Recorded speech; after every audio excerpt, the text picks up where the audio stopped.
What's up, Wargamers?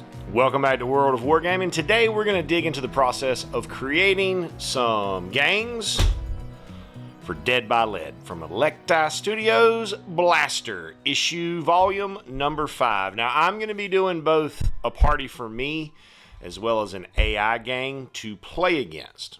So for that, obviously, we need the book and the supplement. We need a pencil because we're not psychopaths, and we need the sheets. These are in the back of the book to photocopy, or you can print them from the PDF, or they are available on the Blaster or /Electi, I don't know how to say that, website. So you begin with $100 with which to hire your gang.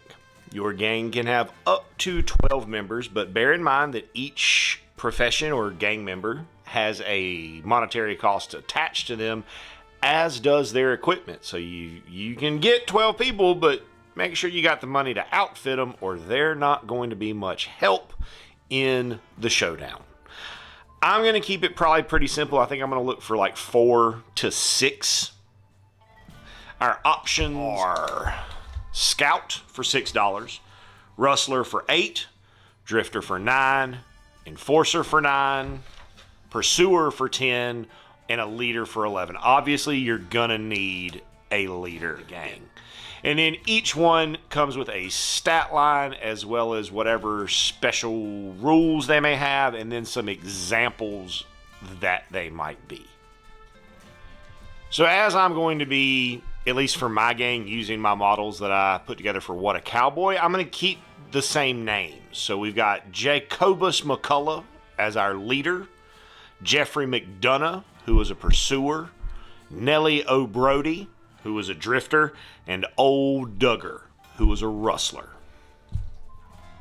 Next, we come into character upgrades. These get kind of pricey. They start at around $10 to $12 and then go up to almost $40. You can only pick these up at character creation. And right now, I'm at about 11, 21, 30. I'm at 38, and I've still got to buy weapons for everybody, and the weapons can be pricey as well. So I'm going to pick up maybe 1 or 2 of these, but I'm not going to go too crazy with it. The only one I'm going to take from the upgrades is going to be Army Training, which will give me +1 to my Iron. I'm going to put that on Jeffrey McDonough, my Pursuer, which that takes me to $50. I got 50 left for equipping. Now, in addition to upgrades, we also have character flaws, which things that will boost them but come with a drawback, such as Arrogant, which gives you +1 to your luck, but you're cocky, so you don't benefit from cover. Big and Stupid, a Damn Coward, and Dimwit. I'm not going to take any of those, but I'm glad that they exist. Then, oh no, we've got some more of them. Drunkard, Fast and Scrawny, Fear of Heights, etc., etc. I may actually take one of them. I am. On Nellie O'Brody, my Drifter, I'm going to take the large active bounty, which will give me +1 to her Iron, but will reduce her luck by 1. And also, if she is killed by an opposing gang, they get $1d12 added to their cash for collecting the bounty. Also, on my Rustler, Old Duggar, we're going to make him a Thief, which will give him a free 6-shooter or Bowie knife. However, between games, he will reduce the gang's cash of money by half 1d12 rounded up, if possible. I just kind of got to do that to make sure I'm going to be able to give everybody a weapon. Next, we come to our weapons page, where,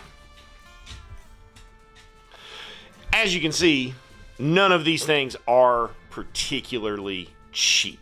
They start at $12. The cheapest thing on here is $4, which is a Bowie knife. Cheapest firearm is $9 for a musket, which is not really what I want to be dealing with. So we end up coming exactly to 100 thanks to that free 6-shooter that we got for being a thief on Old Duggar. So Jacobus is going to take a heavy pistol at a cost of $14, which puts me to $66, or $64. Nellie's going to take a shotgun for 16, which will put me to $80. And then Mr. McDonough, our pursuer, is going to take a repeating rifle for $20, putting me to an even 100 for my 4-man McCullough gang.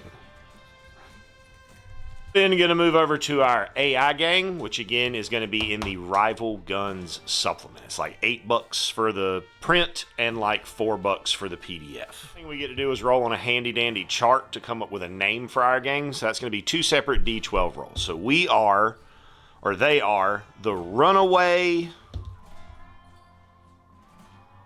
Lot. The Runaway Lot. Good name.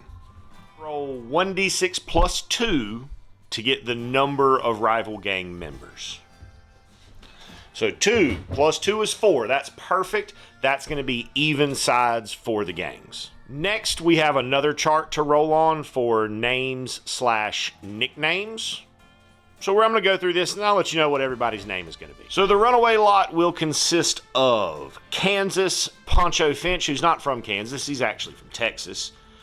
Doc Goldtooth Reed, Dolly Trigger Dixon, and Dusty Morgan Carroll. We pick one of these to be the gang leader. That's going to be Kansas Poncho Finch, Kansas Poncho. And for the others, we're going to roll a d6 to determine their profession for each of them. It's 1 to 2 is a thug, 3 to 4 is a henchman, or some muscle, and then 5 to 6 is an ace shot. Is an ace. Doc got irons.